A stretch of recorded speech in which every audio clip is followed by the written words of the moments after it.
Hi there, and welcome again to the Explaining History podcast. Today I'm looking at the question of war reporting. If you've listened to the podcast over the years, you'll know that, well, crikey, probably going back years now, I did talk a lot about the kind of the history of war reporting in the 20th century, and the kind of the classic work is the First Casualty by Phillip Knightley, the Times journalist who famously broke the Kim Philby spy scandal. Or more to the point, he in the late 1960s, he and the Insight team from the Times newspaper broke the fact that the original story about this the defector being a lowly Foreign Office clerk was in fact a cover-up, and it had been the head of counterintelligence at MI6. So a guy of some impeccable journalistic pedigree. But his book, the First Casualty, is a really first-class history of 20th century war reporting, and the kind of the uses and abuses of journalism on the battlefield. But here he talks about Western journalists and later Nazi, I wouldn't call them journalists, but Nazi sort of state propagandists in on the Russian front. Of course, Western journalists were working as largely state propagandist figures, but perhaps with a slightly more ethical and journalistic leeway. He writes, the war between Germany and the Soviet Union began on June 22nd, 1941, the clash of the two of the greatest armies the world had ever seen. This was the decisive battlefront of the Second World War, and if ever a campaign deserved the fullest possible coverage from the best war correspondents, surely this was it. Yet the Eastern Front remained throughout the war the most poorly reported part of the Second World War. 50 of the most famous names in newspaper and radio were in Russia at one time or another.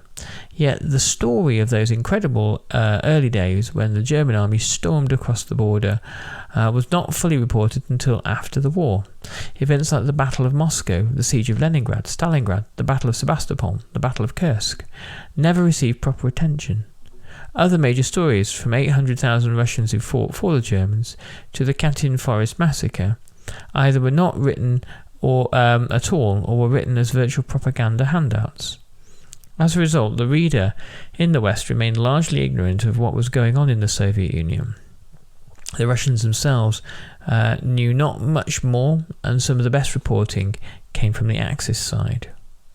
The start of the war on the Eastern Front caught Western war correspondents unprepared, despite the fact that everyone knew that the two greatest powers of continental Europe were about to come to grips. Newspapers in the United States and Britain had carried reports day after day that Germany was about to attack the Soviet Union, yet June 22nd found only 7 Western correspondents in Russia, two of whom, Erskine Caldwell and his wife, the photographer Margaret Bourke White, were there doing a feature for Life about the countryside. The Times of London and the New York Times had no one in Russia at all. The other correspondents, Henry Shapiro of the United Press, Henry Cassidy of Associated Press, Maurice Lovell of Reuters, Jean Champenois of Havas, and A.T. Chollerton of the Daily Telegraph, had no idea war was about to break out. Cassidy was actually away on holiday. And so the first news came from Germany. There, correspondents had been on the alert since Saturday, June 14th, when all telephone communications out of Berlin had suddenly been cut. This, plus the fact that they had been forbidden to write on Russo-German relations on penalty of expulsion, made it obvious that to the correspondents that war was imminent. The announcement came from von Ribbentrop himself at the press conference at the German Foreign Office at 6 a.m. on Sunday, June the 22nd. Correspondents were allowed to send their stories immediately. The news was broadcast on shortwave by Radio Berlin within the hour, picked up in London and New York, and printed that day. The Germans maintained their early lead. A PK reporter, Karl-Heinz Seiss, flew from over the battlefront in a Luftwaffe plane during the early hours, and the Frankfurter Zeitung carried his story on Monday, June the 23rd, the first account of the fighting. The attack against the enemy begins. There is a target just below, a marvellous sight to see. There are many large hangars, and at the edge of the airstrip, lined up as if on parade, there is a mass of Soviet-Russian fighter planes. The bombs from our plane fall accurately and with excellent results. Right on the nose, the enemy craft on the ground burst into flames. The fires spring up from one to the other. On the Soviet side, all was confusion. Bombs showered on Kiev, Sevastopol, Kaunas, and other cities to the rear of the fighting. Border posts were overwhelmed. Brest-Litovsk and the other frontier towns were shelled. In those first few days, 2,000 planes, the greater part of the Russian Air Force, were destroyed. The Russians lost thousands of tanks, 500,000 men killed, and perhaps as many as 1 million taken prisoner. The basic trouble, as the official war history later revealed, was that the Russians had made the mistake of believing their own propaganda. Any fascist or imperialist state that attacked the Soviet Union would collapse at the very first shots because its workers would rebel against their government. But as 2 million Germans, supported by thousands of tanks and planes, pushed into the Soviet Union, no Russian knew at first how serious the situation was. The first communique, published at 10 p.m. on June the 22nd, showed that even Soviet leaders had no idea what was happening. In the course of the day, regular German troops fought our frontier troops and achieved minor successes in a number of sectors. The confusion grew. The next day, the Red Army announced the fall of Brest-Litovsk. It did not fall, in fact, until another month later, on July the 24th. Then on the 3rd of July, Stalin broadcast a warning to his comrades, citizens, brothers and sisters, fighters in our army and navy, of the serious threat to Mother Russia, and announced the scorched earth policy that appalled the world, yet captured its admiration. But he did not explain what had happened. So there is this informational chaos that happens at the beginning of Barbarossa, partly as a result of, as it says, the Soviet leadership believing its own misinformation, partly as a result of a strange complacency from Western war correspondents, and partly as a result of the actual devastation of the attack. I mean, the response of journalism, of the wider media system of the Soviet and Allied powers is a kind of a metaphor, really, for the kind of the chaos and disarray of Soviet armies on the ground. Phillip Knightley writes, "It is clear that Soviet leaders decided very early on that the Russians should be told nothing about the war that might damage morale. The danger could not be minimized, but if presented in the right way, it could arouse the patriotic fervor necessary for eventual victory. Therefore, only official news would be tolerated. All private radios had to be handed into the militia, and loudspeakers giving the Moscow program became, for most Russians, the main source of information. Apart from news filtering back from the front by word of mouth. The official communiques, broadcast regularly, never mentioned the real number of Russian casualties, avoided major disasters, and gave only the vaguest indications of where the fighting was actually taking place. But since the communiques were compiled by non-literary figures of limited creative ability and with strong bureaucratic tendencies, the same phrases began to recur, and it did not take the Soviet citizen long to work out the nuances of the communiques. In the phrase "fighting in the Smolensk region" or in the Minsk district, the key word was direction, and meant that Smolensk or Minsk had already been lost. Heavy defensive battles against superior enemy forces was the worst possible news, and meant that the Russians were in full retreat. A complex situation was one of utmost gravity. Nothing of consequence occurred could mean either that nothing had happened or that there was nothing the military leaders were prepared to talk about. But what could anyone have made of from this sentence from the Times report, taken from Reuters, which had in turn been taken from Pravda or Izvestia? Particularly fierce fighting has developed in the areas D and B, where the situation remains grave. So highly ambiguous. I mean, of course, when the tables are turned after Stalingrad, German reports of the defeat are kind of shrouded in all sorts of ambiguity and are open to interpretation, and only a short while afterwards is the final shocking truth revealed. There was no way of checking the figure of losses. It emerged much later that those had been wildly inflated, as the following example indicates.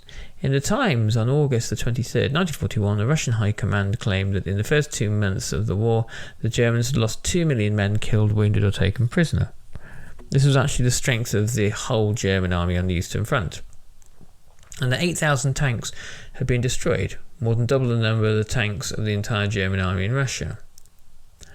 As the war progressed, the Soviet Union knew very well what was happening on all fronts, but it gave out its version to its people anything from 5 days to 5 years later. It could be argued that this kept information from the enemy and did the people at home no harm. On the other hand, in a struggle for its existence, if the people actually doing the fighting have not the right to know how the war is going, who has? Phillip Knightley continues.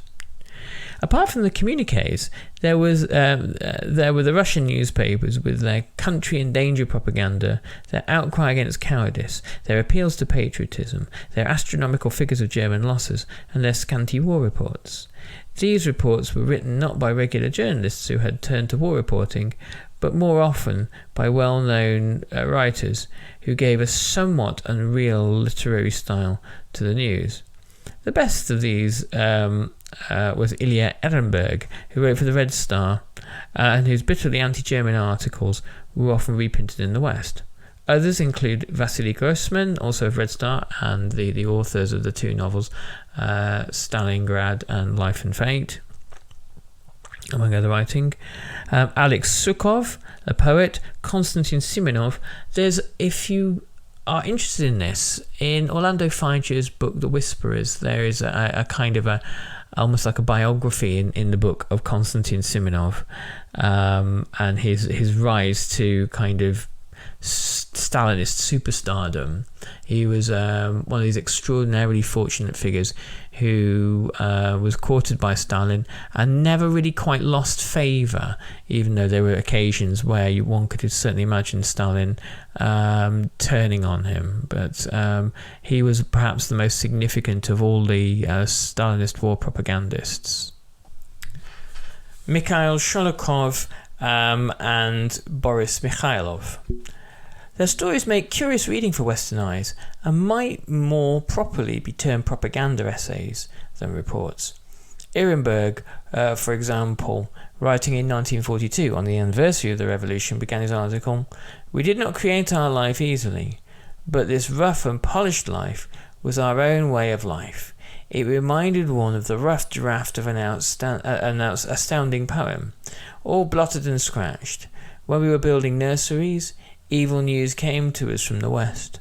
There they were building bombers, which would kill hundreds of children in one night. The smell of Germany's animal breath was wafted on us, and we said to our wives, 'You'll have to wear the old wedding dress another winter.'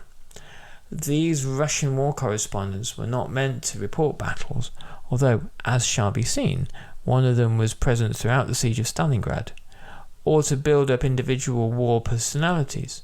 The first stricture was because the Russians felt that the official communique gave sufficient news to the fighting, The second, because communist ideology held that what was important was not the individual, but what he did. And of course, not the individual, but of course the collective. The Western reporters in Russia were, if anything, of equal and significant importance in the facilitation of the kind of news gathering process.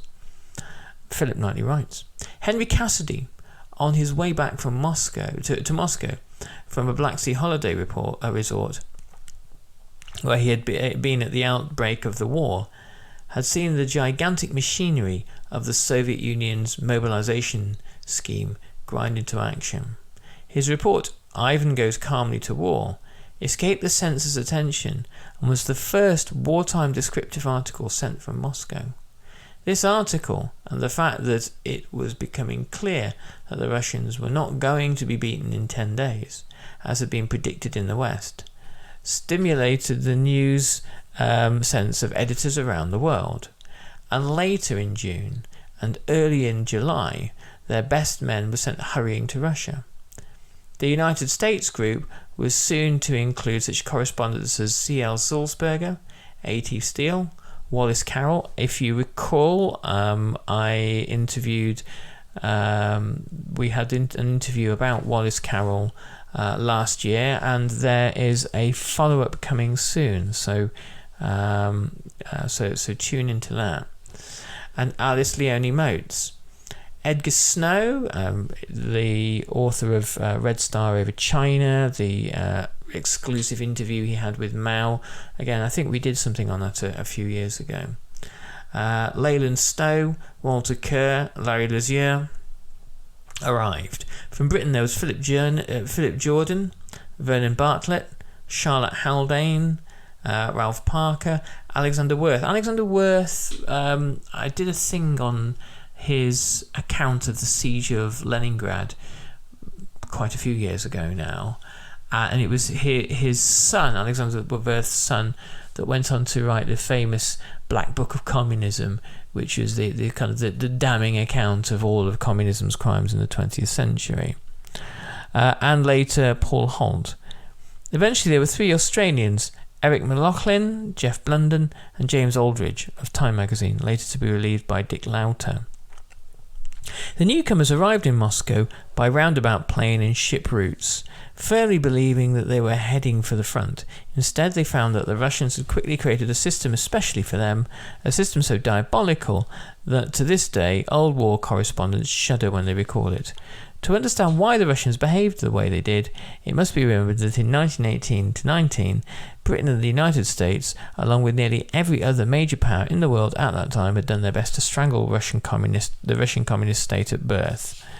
Then, the move in Britain at the time of the Russo-Finnish conflict to switch the war away from Germany to Russia had not passed unnoticed in Moscow, nor had the banning in January 1941 of the British communist paper The Daily Worker.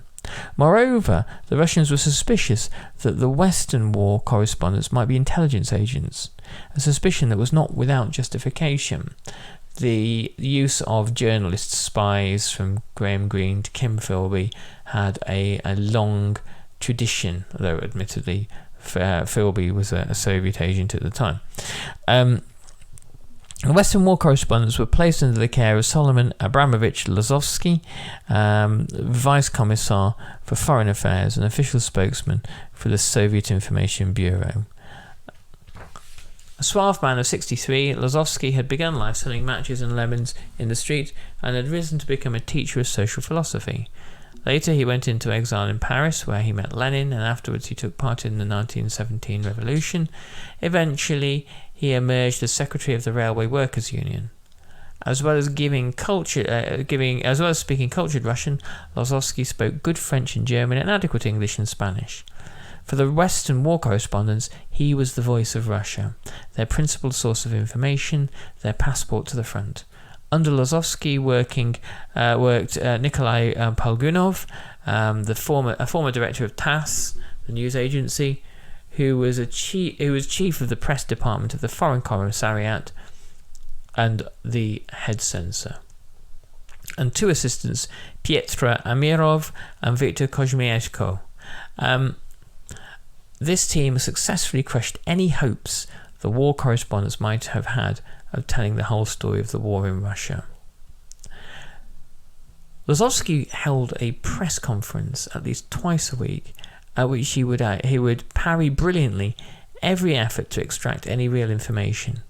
Could he identify the unnamed city that the communique reported had been retaken by the Red Army?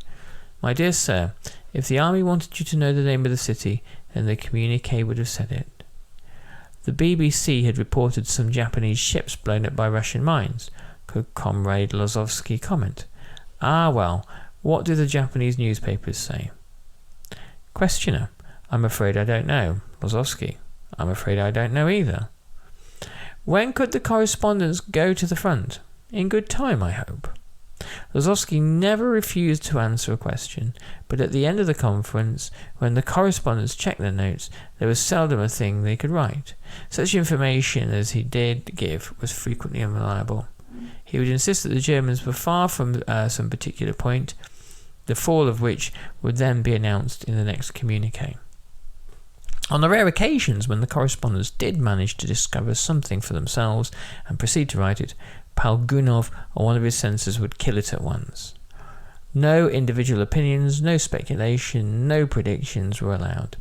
The reason here was that because the world knew censorship existed in Russia, it followed that every dispatch of a correspondent was allowed to send had, in effect, the official stamp of approval. In vain the correspondents argued that their stories would appear under their own names and would be read as their opinions. No, Lozovsky said, if it had been passed by the Soviet Union, the opinion must also be that of the Soviet Union. The only positive point about this was that the censor's blue pencil also fell on what the censor knew to be incorrect. This enabled the correspondent to get some slight idea of what was going on at the front by including the latest rumours of his dispatch. If the censor passed it, then the rumours were true. Or it was a hit-and-miss method, scarcely worthy of the stories that should have been written, but it was better than nothing. Because if Palgunov had his way, nothing was what the correspondents would have sent.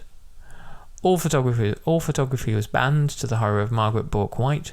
The biggest country enters the biggest war in the world, and I was the only photographer on the spot.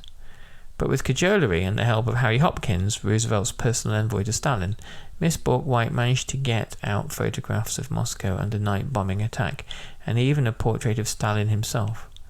Descriptive stories, such as one that Cassidy of the Associated Press wanted to send on how Moscow looked under camouflage. Lenin's red and black marble mausoleum in the Red Square was decorated like a country cottage, were forbidden because they might have been used to German bombers. Human interest stories bewildered the Russians, who became convinced that the American press was interested only in trivia. Now, I'm going to continue with this. Obviously, it's quite a lengthy chapter, but I think it's really, really interesting and really full of that kind of really, really rich detail. As you probably realised this week, if you're a regular listener, I've had quite a hiatus from doing the podcast for a while due to various kind of disruptions and things like moving house and that sort of thing, and having my kind of umpteen bouts of COVID and that sort of stuff. But we're in a good space now to really put out quite a few episodes, so we're going to continue to do that, and I'll return to Phillip Knightley hopefully next week sometime. Anyway, thanks very much for listening. I hope you found that useful and interesting. Different approach to looking at the war in the Eastern Front, and I'll catch you on the next Explaining History podcast.